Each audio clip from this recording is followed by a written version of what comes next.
Jason Day has a score to settle. For 2 years, his performance in the 2015 President's Cup has gnawed his soul. The international team lost to the US 15-1/2 to 14-1/2 in South Korea. It was the 9th time in the 11 President's Cups played that the Americans hoisted the cup as winners. The 2015 end result came down to the final hole of the final match.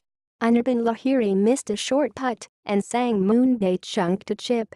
Those are the shots most remembered for costing the international team the 2015 President's Cup. But Bae knows better. He entered that President's Cup as the best player in the world, having reached number 1 in the world rankings and winning 5 times, including his first major and 2 FedExCup Playoff events. He'd been enjoying the best run of golf of his career. And then he went 0-4-1 in the President's Cup, earning his team a mere half point in 5 matches.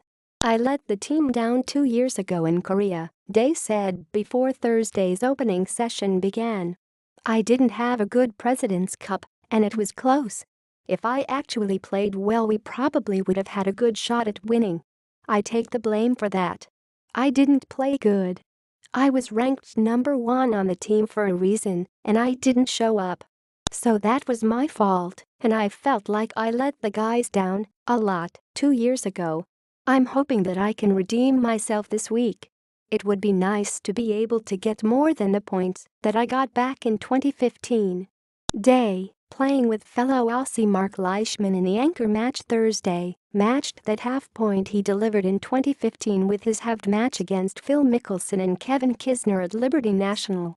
The US had won 3 of the first 4 matches, and a Mickelson-Kisner win would have added to the hurt for the internationals, damaged their psyche with 3 days still remaining this week.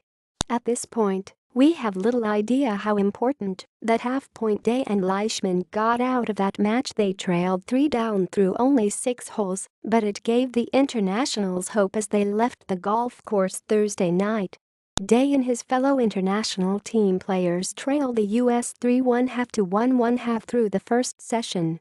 His and Leishman's half-point might not seem like a lot, but that score sits a lot better in the international team's psyche than trailing 4-1 entering Friday's 4-ball, better ball session. Day and Leishman made a mad rally at 3 down through 7 holes, winning number 8 with a par, then stealing number 9 with a chip-in eagle by Leishman. Day stuffed his tee shot close on the scenic par 3 10th and made birdie to win. And then Mickelson and Kisner made a mess of number 11 to lose and fall 1 down after the internationals won 4 consecutive holes.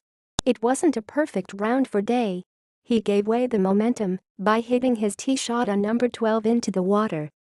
He too had a chance to put himself and Leishman in position to win number 18 after Mickelson's tee shot rolled off the back of the 194-yard par 3 green. But Day's tee shot fell short in the rough, and the teams halved the final hole in the match.